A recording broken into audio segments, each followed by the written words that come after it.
Hey guys, Toxic Hair. This is the start of my video blog for my army creations. Mostly going to be 40k, although I do have some Malifaux that I picked up for this. I think it's a slow growth league that Allies Index is doing. So we might be seeing some of that, but since I don't know too much about it, I'll probably just leave that to people that do. But I do know a lot about 40k, and that's mostly what we're going to be working with. I know a fair bit about the armies that I'll be playing as well. I know a fair bit about every army, but my main army that I want to be doing is, well, it's not really one army. It's an Inquisition force, so it is kind of based off the armies that are tied into the Inquisition. But first, before we get into anything, I just wanted to kind of say what these video blogs are going to be. Mostly, it's going to be maybe some tactics videos, possibly some tactics, some painting tips and tricks kind of things, army building. Really, what I want to talk about in terms of what I'm up to and what I think might help people. So they're going to be kind of help videos as well as just update videos from me.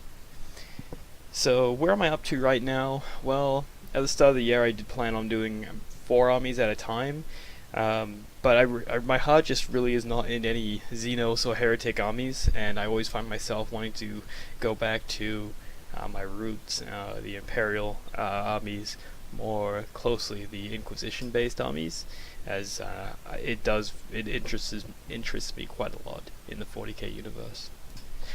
So right now, my main army, I got a picture of it right here, is my Grey Knights. So that's the Grey Knight force that I currently have. It's Kaldor Drago, a level 3 Librarian, 5 Paladins, 3 units of 5 Terminators, a Calixtus Assassin and a Vindicare Assassin, a Dread Knight, and Aegis Defense Line with a quad gun. Now, this is currently my army. I've had 1 game with it, and I did manage to win. I was against 7 his Chaos. It was a close game at the start, but at the end, Drago really, his squad, man, is just tough. It's tough. They can really fight anything, and he did manage to. He didn't turn the tide of battle. He just managed to, I guess, lock that victory away. So, where are we at right now? I'm starting to get a little distracted at Heartless is sending me some messages. But where am I at from here? Well, obviously you can see I've base coded the majority of the knights. Just some Terminators, Drago, and the Assassins are left to base coat.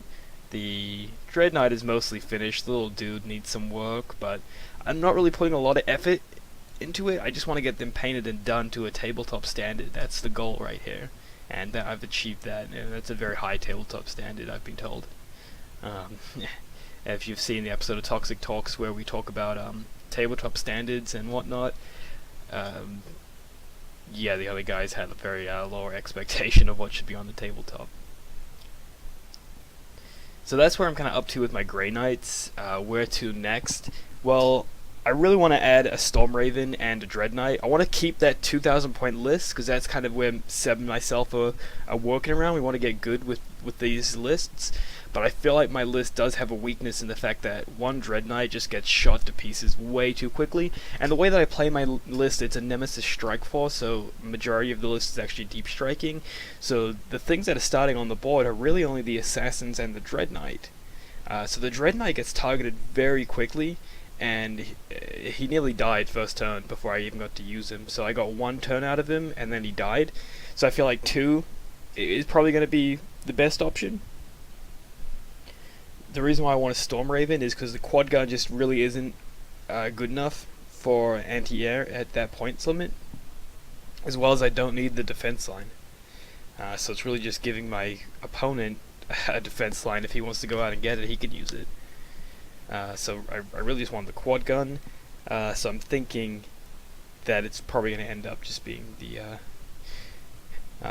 Storm Raven. That I'll bring 1 of those. So I'll probably end up changing the list a little bit. I'll have to obviously drop uh, probably about 450 points. 300 of those points is going to be straight from the assassins. I could probably remove both the assassins. I don't want to, but I think to make the good Grey Knight list, that eating up too much points.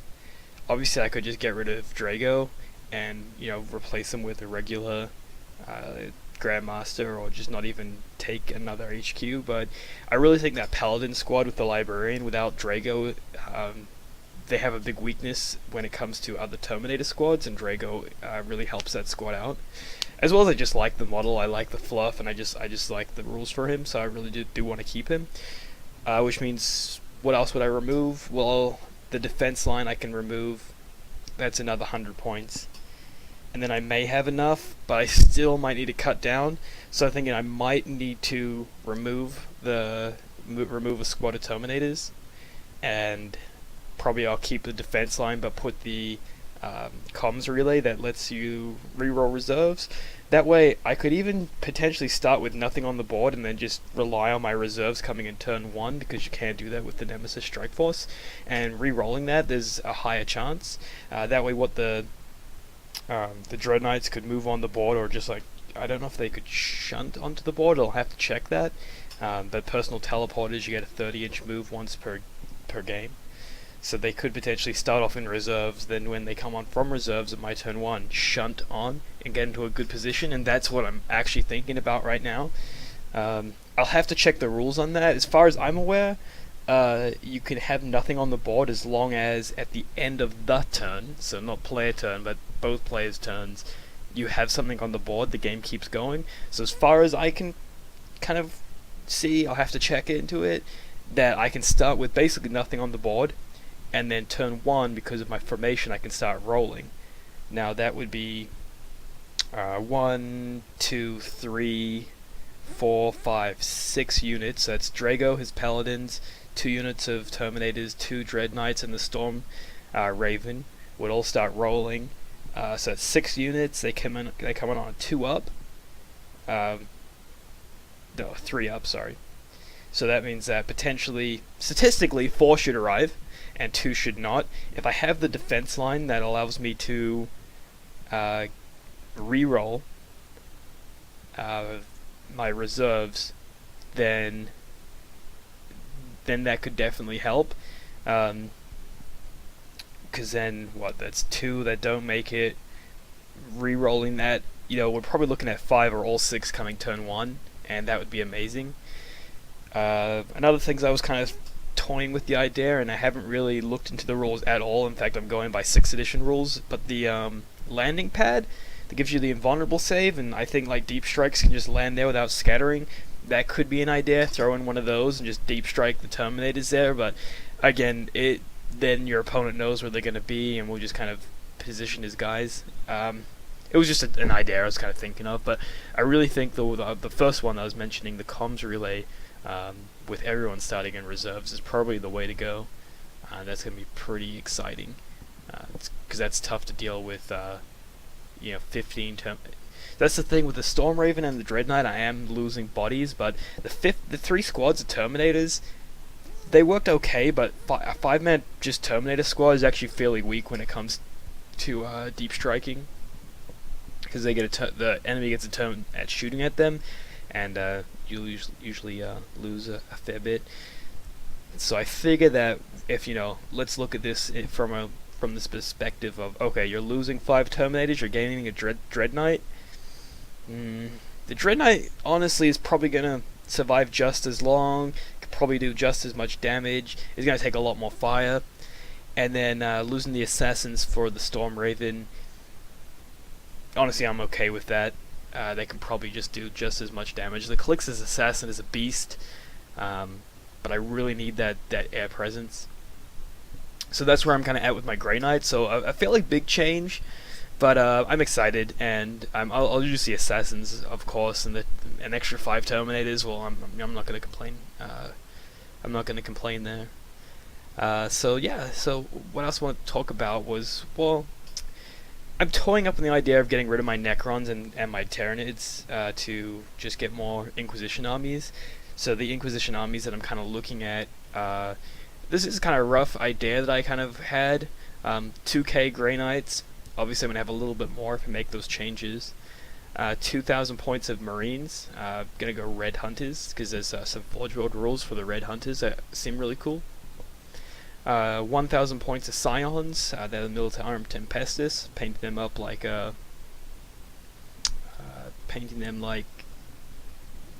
Inquisition Stormtroopers. I would like to go more, honestly, but they're a really expensive army. It's like $35 for 5 guys. So that's $70 for 10, and they're fairly cheap. So like for 2,000 points, you can get a lot. So I'd love to have more, but I just don't know if I could financially do that. So next on the list would be between 1 and 3 Imperial Knights. I would really like kind of have them. I've been reading the fluff, and I think it does make sense that an Inquisitor could kind of have some sway over them, and they could work for an Inquisitor. So I was thinking like 3 would be really awesome to have like a group of 3 working for the Inquisitor.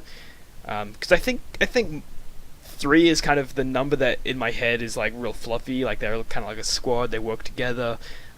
Their formation, they've been working together for a while. 1 is kind of like, yeah, it's still kind of fluffy. He's like a mercenary or whatever. But I would really like 3, and that way if I ever get into any Apocalypse games or anything, like that's a decent chunk to bring. And it could be really fun to play just by themselves, 3 of them. Again, it is fairly expensive, so I don't know what I'll be doing there. But 3 would be awesome, and I would love to have 3. A Baneblade? I want to throw in a Baneblade, an Inquisitor Baneblade. Maybe have a spot for Corvus to, stand on the Baneblade, looking over. I don't know. I kind of like Commissar's Yarrick, Fortness of Arrogance, or I don't know, something like that he has. His Commissar Baneblade. I'd be like an Inquisitor Baneblade. That would be kind of cool. Definitely want to do that. And then between 1 or 2 Avenger Strike Fighters. I don't know what I would use them for, but I like the model, and I feel like a couple of Inquisitor Strike Fighters would be cool. Like maybe like they have his own like personal kind of air support that he calls in. Who knows? And then if the Sisters of Battle get new models, I would love to get some Sisters of Battle. That would be great. But I'm really only gonna do that. If they get new models, and I feel like they're only going to get models if I buy the old ones. I've been putting off since 2008. I've wanted Sisters of Battle, and I've been putting off since then. I mean, that's 7 years now, because the models are metal, and then Finecast. They still don't have Finecast Sisters of Battle. I would even consider it if they went Finecast, but nope. So I really am just at this point waiting to see if they get new models. Here's hoping, and if they do, then I'll be the first one there trying to buy those models. But until then, I can't see myself with that. If I can get a nice base going, then I really just want to every now and then when I have some hobby money, just buy a new unit. Don't worry about the lists. But I really can't start like that. I have to focus on the list. It's just the way my brain works. But once I have that set, the goal would be to just kind of pick up a unit here and there, and then eventually, before you know it, you have an Apocalypse-sized force. So nothing too crazy with that. I thought I would just kind of share my thoughts on list building, more importantly 500 point list building, which is very small and you don't honestly see it too much now, but I used to play a lot of small points games. I think I have a blast playing small points games. The idea, 2,000 points is great, but you can honestly just, if a unit dies, you're like, meh. Well, not so much with Grey Knights, but for most other armies, like, I got another one. 500 points, you honestly have to think more when it comes to list building, and it's almost the tactical game of building the list over actually playing it. And a lot of people don't like that. They don't like the game to already be won or lost in list building, but I myself I have a lot of fun just making lists. So I thought I would actually go through and make a list today with you guys, and for my Space Marines, for my Red Hunters. I should have actually probably brought up the rules. I'll see if I can find it now. We'll see. So let's go. I think it's Forge World Chapter Tactics. have a new episode of Rage Hammer uploading right now. So basically what Forge World did is in 6th edition they came out with chapter tactics for not just their chapters, but the ones that they've kind of done stuff on, like the Dab War stuff and things like that. One of them I really wanted to do was the Exorcists, because I really love the idea of possessed regular Loyalist Marines getting then exorcised, and that's kind of how they get brought into the chapter. But this is their chapter tactics. It just says undetermined, and to basically pick your own. And I was trying to work with something, but I didn't feel it, So I picked the Red Hunters. Here's a little thing on the Red Hunters. The Red Hunters chapter is tied to the Inquisition by ancient bonds of honor and duty, fighting in inquisitorial strike forces and providing honor guards for the most senior of Inquisitor lords. The Red Hunters have confronted numerous horrors no mortal can face, and be allowed to live, should they survive, lest they taint others. As such, the chapter's line brethren are routinely mind-scoured to preserve their souls, a fact that makes them even more valuable weapons in the hands of the secretive and often necessarily brutal Inquisition.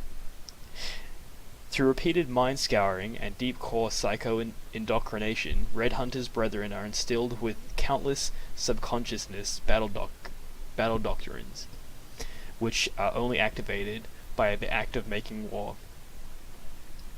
I honestly didn't like the Red Hunters when I first kind of was thinking, well, Exorcists or Red Hunters, but the fact that these guys are actually going to get their own rules, and I mean that fluff is actually kind of awesome. A Space Marine chapter that willingly to an extent, I'm sure, undergoes mind scouring, is is honestly pretty hardcore when you think about it, and it really shows that they are just a tool to the Inquisition. So they have chapter tactics. It's called mnemonic redaction protocols. I don't know. 40k stuff is difficult to read sometimes. But this is the rule. All models with chapter tactics Red Hunters have the Adamantium Will special rule. For starters, that's awesome. Everyone, as far as I can remember, that's instead of a 6-up, if you're getting targeted, you need a 5-up for your Deny the Witches. So yeah, they get the Adamantium Will special rule. In addition, once per game, at the beginning of any one-player turn, the controlling player may declare that a number of his units with chapter tactics Red Hunters, including Dreadnoughts, equal to the number of turns being played, will have one of the following special rules, chosen by the controlling player, until the beginning of their next turn. For example, if the protocols are activated in turn 3, then 3 units may choose a single special rule from the following to apply: Counterattack, Monster Hunter, Tank Hunters, Hatred, Skyfire, and Interceptor. That's pretty crazy. They also have by this seal. When using the Allies Matrix, all models in the Red Hunters detachment count units from Codex Grey Knights and Sisters of Battles as Battle Brothers, so long as an Inquisitor is also present in the Allied detachment. That's pretty cool as well. It's very fluffy. Obviously the rule itself is honestly not too crazy, to an extent. Skyfire is the big one that I see. That is kind of crazy. That's pretty crazy. Do they have to have all different ones? Let's see. We'll have one of the following special rules chosen by the... Yeah, it looks like... So, turn 3, you got 3 units with Skyfire. That's kind of crazy. It is and it isn't. Obviously, Skyfire is only going to be a thing if, you're versing a lot of flyers. But at the same time, if you're only versing one flyer, then you can activate that sooner. So turn one, you're like, I'm activating my protocol. My Devastators have Skyfire with their las cannons. Your flyer is gone. If you know your opponent is bringing on more flyers, then obviously you're gonna leave it going a little bit longer. Wait for turn 2, turn 3.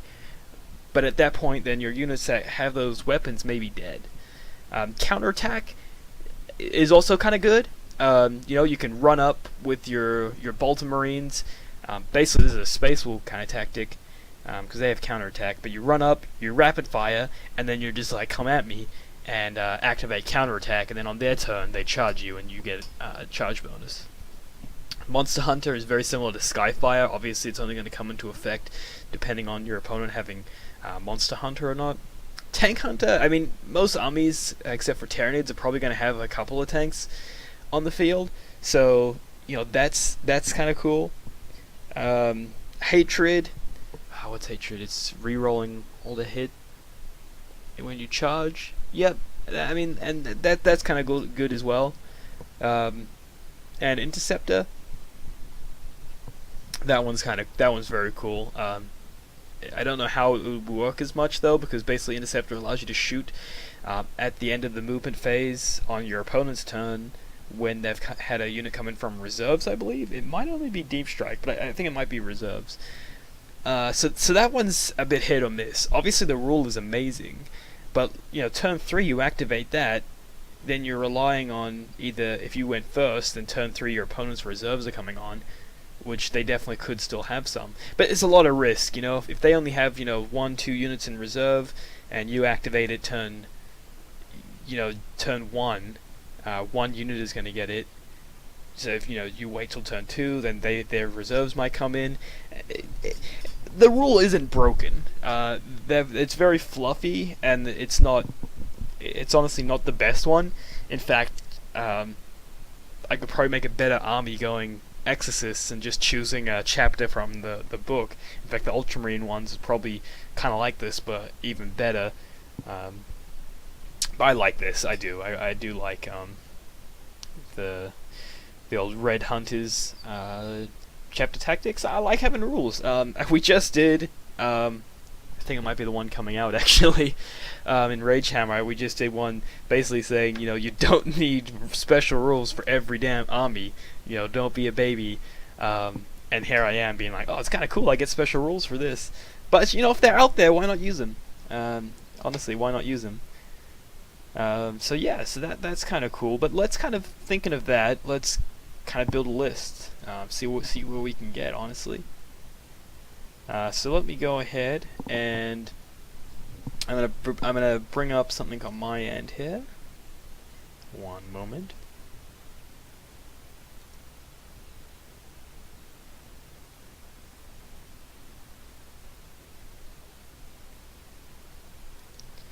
Okay. Not that. Here we go. So this is Battle Scribe. It's an army builder tool. It's free, but you can pay for it if you like. It's like $10, and it gets rid of the ads. There's not a lot of ads, just a little kind of bar. You get to name your units and stuff, which I'm probably going to do because I honestly really love this program. So let's look at 500 points. This is Space Marines. This is a combined armed detachment. Obviously in 7th edition now, you can do Unbound and just do whatever you want. Oh, my 500 point list, 3 Vindicators, some Devastators. And that's fine. You're probably not going to do too well. I like to focus around detachments or formations though. It actually adds a level of fun to the game for me. As well as the combined arms, objective secured is actually very good, and you might as well try and play to get those special rules like objective secured or the Nemesis Strike Force getting their reserves rolls early, as well as being able to run and shoot when they deep strike. Like, why not try and go for those rules? They're honestly really fun, and you stop people complaining and bitching at you by going Unbound, even though I don't have a problem with it. So 500 points is very small. You got to kind of think when it comes to 500 points in small games. Obviously, you're not going to be able to take much. In combined arms, though, you need 1 HQ and 2 troop. So, first of all, if you have models already, try and use those. Especially if you have a budget. If you have models that you can use for some of these roles, like try to do your best to just bring them in. So for me, that's actually going to be a scout squad. So we're going to add a scout squad, and I don't know how well you're actually going to be able to see this, unfortunately, but it should give you kind of a visual representation of what I'm doing. So I have 4 scouts. They do have camo cloaks. One has a missile launcher, and the rest of them have sniper rifles. And yes, this is a little bit finicky. This tool when it comes to like rules and such, but you can figure it out. What's it telling me right now?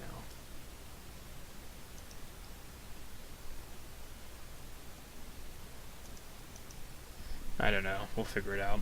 And then the sergeant also. Oh, I think that might be what it is. Yeah. The sergeant also has a sniper rifle.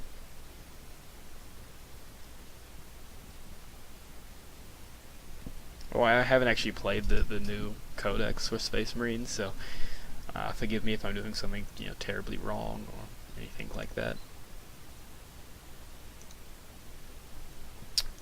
So yeah, chapter tactics. It actually gets you to add chapter tactics, so I guess I should choose that there. And actually do have the Forge World ones, so Red Hunters. And they actually come up with the rules that they have here. So that's kind of cool.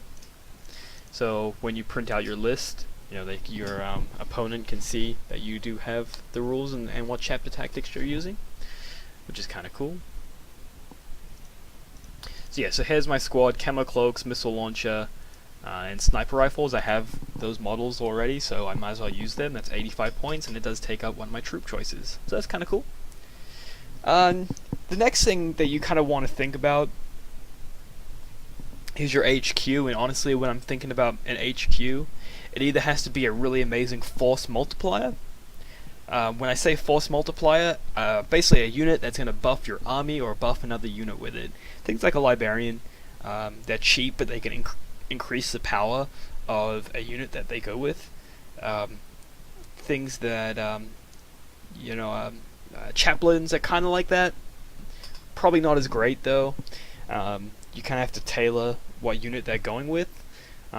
In 500 points, a force multiplier is either going to be a great option because they're cheap, or it's not going to be the best option because the unit that actually makes that HQ really good is too expensive for 500 points. Your other option is what's going to be like a take all comers HQ. Obviously, you don't have to take all comers, and you can kit it out to do one specific job. So, you could give it weapons that are specifically designed to shred through hordes and whatnot. But when I want to build an HQ, the way that I do it is I either want the force multiplier or the take all comers HQ. And when I say that, it's an HQ that you can drop it down and it can do whatever job it is needed. If you need to throw it into a horde, it's going to be able to take care of that. Probably not as good as if you kit it out specifically for that task, or if you have to fight some Terminators, it's going to be able to fight Terminators. Obviously, people have different opinions on this, but when I want an HQ, I want them to be able to handle anything. There's nothing worse than having your Warlord get attacked by a unit that he really has no chance at defeating, because Slay the Warlord is 1 point, and that's huge, especially in 500 points.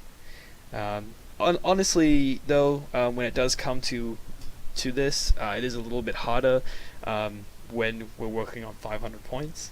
So we're going to have a little play around now. Obviously, for HQs, we're going to have like captains, chaplains, chapter masters, librarians, masters of the forge, Terminator captains.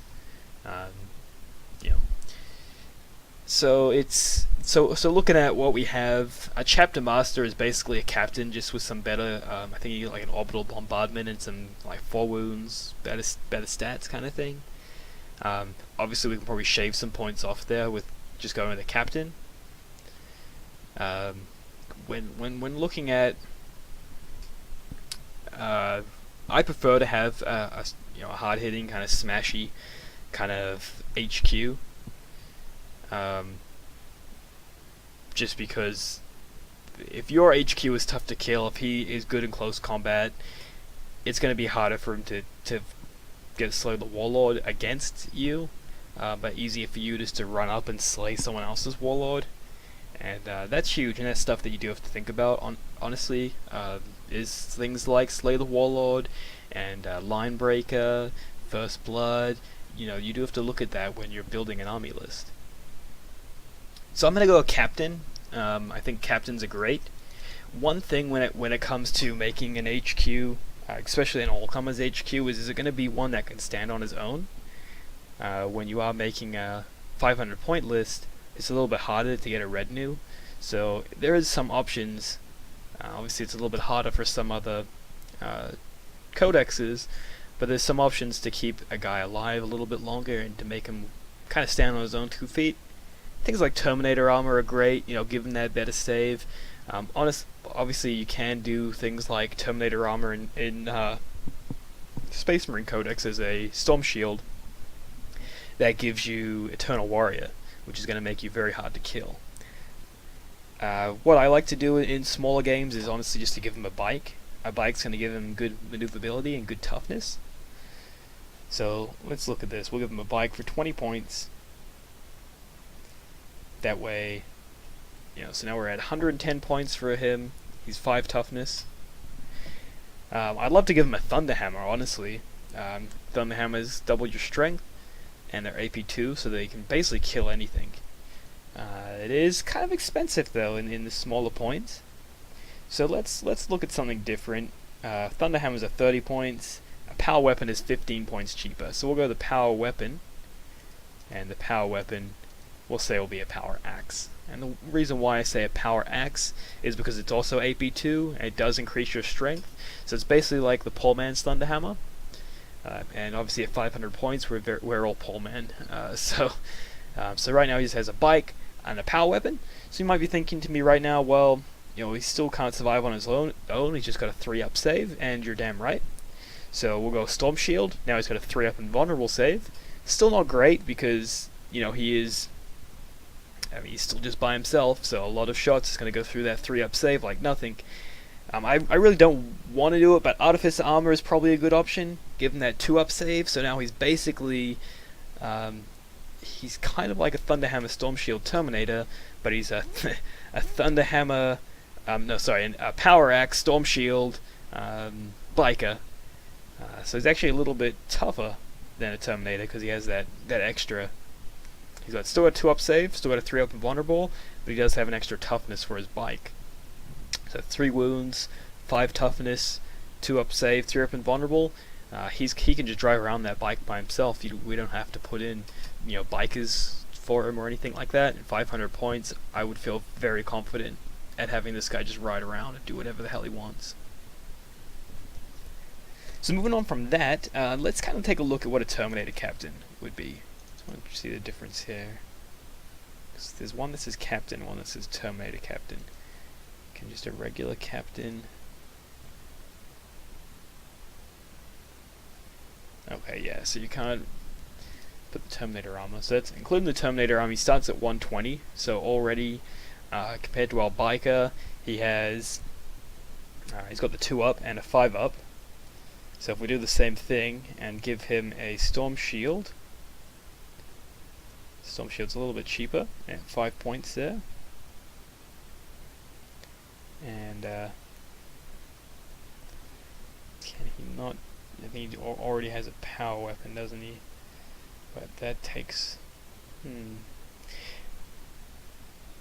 Storm Shield gets rid of his power weapon. I don't know if that's actually right.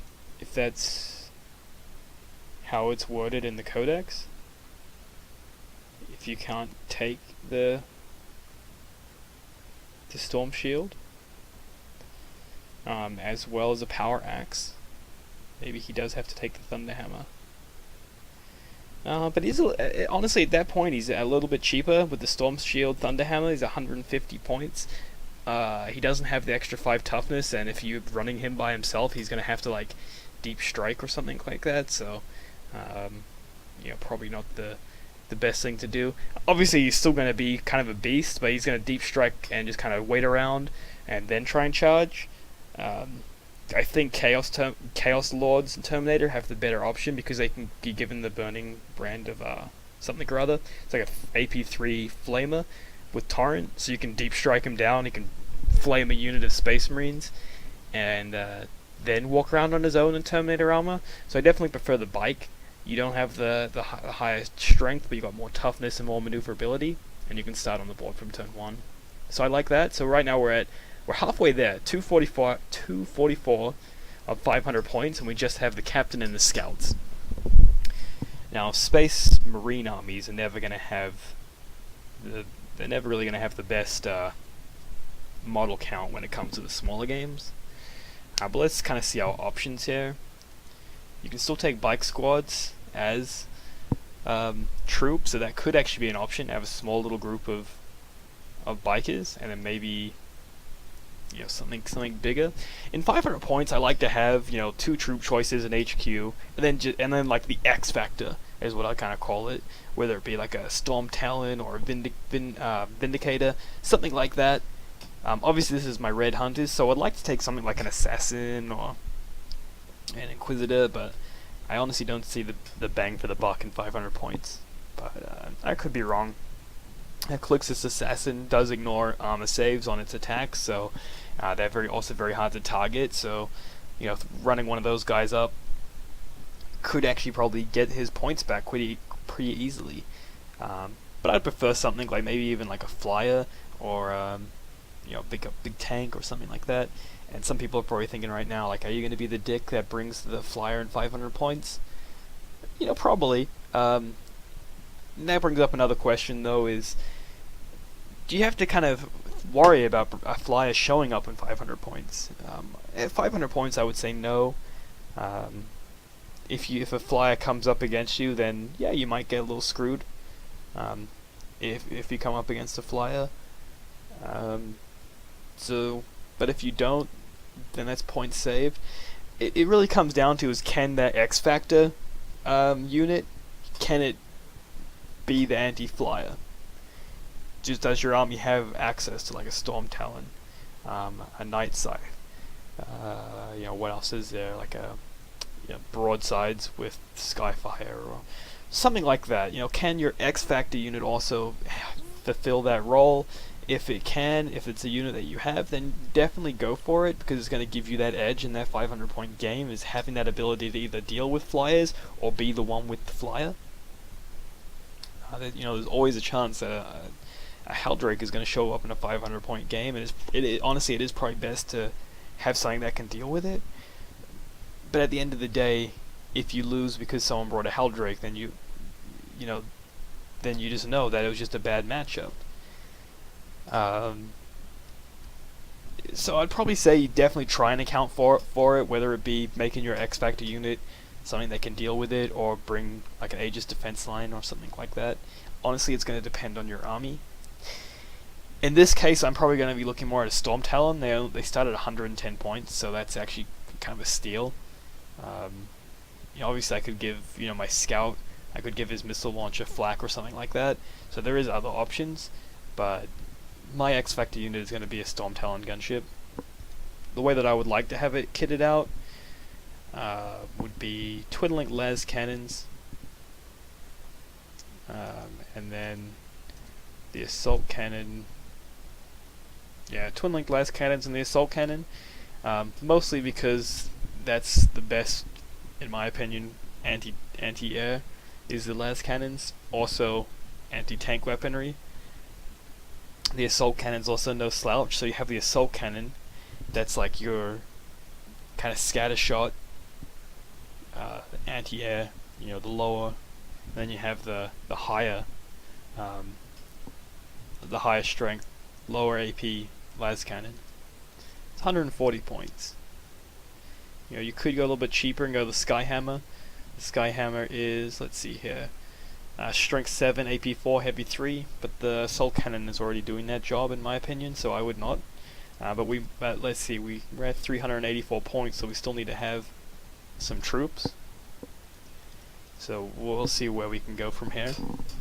So we can either add some more scouts, small tactical squad. I'm kind of looking at a bike squad actually. Bike squads are fairly decent. They're fairly strong, and 500 points is probably not going to be a lot to deal with them. So very small model count, but let's see what we can get in a bike squad.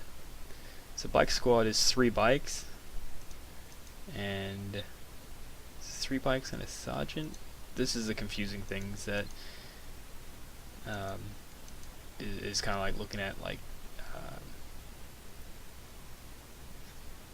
let's see here, Space Marine bikes. Yeah, there we go. That's 4 bikes. So sergeant and 3 bikes. We have 11 points remaining. So that's. I would actually like to give the bikes, 2 special weapons. I would love to go the grav guns, but that's 30 points. 2 flamers is actually fairly decent. That unit can be anti-horde, so we'll go that actually. So we'll add 2 flamers. So here you have 4-man bike squad. Obviously your captain can join that. I know I said you don't have to, and I kind of built him up, not without the option of having that retinue. But I actually just saw that the bike squad's actually not a bad troop choice. So 4 with 2 flamers, and your sergeant, that's going to be like your melee guy. Then you got the scouts with the missile launcher, that's going to be anti-tank, or heavy, heavy infantry. And then the Storm Talon is your X Factor, the take-all-comers kind of guy, and that clocks in at 499. Before we end that though, I just want to take a look at the tactical squad to see what we could do with a tactical squad in comparison to the bikes. If we're going to be throwing in the tactical squad, I would like to put in a Razorback. Because in my opinion, there's no point of having the foot slogging guys if you can take bikes. You might as well put in that Razorback. Give that a special weapon. So let's look at the options that we could give it. Twin-linked heavy flamer is actually not a bad option there. It's free, and since this is going to be like our unit that is going to be taking over the bikes, the heavy flamer is actually a pretty good option. So we would keep the Space Marine squad fairly small. Probably just five men kind of thing. It's already at 125 points though, and the bike squad is at 115, so I don't actually think we're going to bother. I don't think there's enough points. I think that is fine. So we have a captain on a bike with artificer armor, power weapon, which is a power axe, and a storm shield, which I actually have one of those modeled, so that's kind of cool. A bike squad, I think I have that bike squad actually laying around here. I think the only thing in this list I don't have is the Storm Talon. So the bikes, we have 4 of them. 1 being a sergeant, and 2 flamers. Scout squad, 4 sniper rifles, 1 missile launcher, and a Storm Talon with an assault cannon and its with twin-link las cannon. And that clocks in at 499. So you don't have very many points, but you kind of have a mini Death Star unit there, honestly, with the bikes. You could cut down some points from the Storm Talon and give them grav guns, and that would actually make them a little bit stronger. But you actually kind of have a mini kind of Death Star, honestly. Like if you go into a horde, bam, drop your flamers down, and then finish them off with Hammer of Wrath and melee. If you're going up against a heavy infantry kind of squad, then the Space Marine captain with his axe is honestly going to do a fair job at cutting through those. The bike is probably going to be extra wounds, unless you're in a challenge. They're probably not going to do too much in close combat themselves. But the Space Marine captain should fend his way through, and the flame is actually not too bad. Your scout squads could honestly actually sit back on an objective and then weaken the heavier infantry with their sniper rifles, and the missile launcher can take pot shots at maybe even a tank or something. And then you also can't forget that you're going to have access to your, in my case, to my doctrines. So, you could give Monster Hunters to the scouts, turn 1, turn 2, if you're going up against Tyranids. Counterattack to your bikes if they're going to get charged. Hatred to your bikes if they're about to charge. Skyfire to the scouts if something happens to your storm talent. Take tank hunters to the scouts. That's decent little unit. So I actually do like that list. It's one that I think I've probably made something similar before. But yeah, that's basically all I wanted to kind of go over today. And right now I'm working on my Grey Knights, but as a side project, this is probably where I'm going to start with my Red Hunters. So that's why I kind of wanted to go over a little bit over how my mind works with list building and make a list. So I hope you guys enjoyed that. This is probably something I'm going to do every week, every 2 weeks. We'll see how it goes. It's just my kind of video blog tips, painting tips, tactics, whatever I want to talk about. Once again, my name's Toxic for Allies Index. Check out alliesindex.com for more geeky gaming goodness. If you're watching this video on Tumblr, please remember that it is on YouTube, and we do have a YouTube account, and all support there is very appreciated. So we would like you to subscribe if you can. If you are watching this on YouTube, alliesindex.com is our website where more stuff is there, like articles and pictures and whatnot. So once again, my name's Toxic, and as always, have a good one.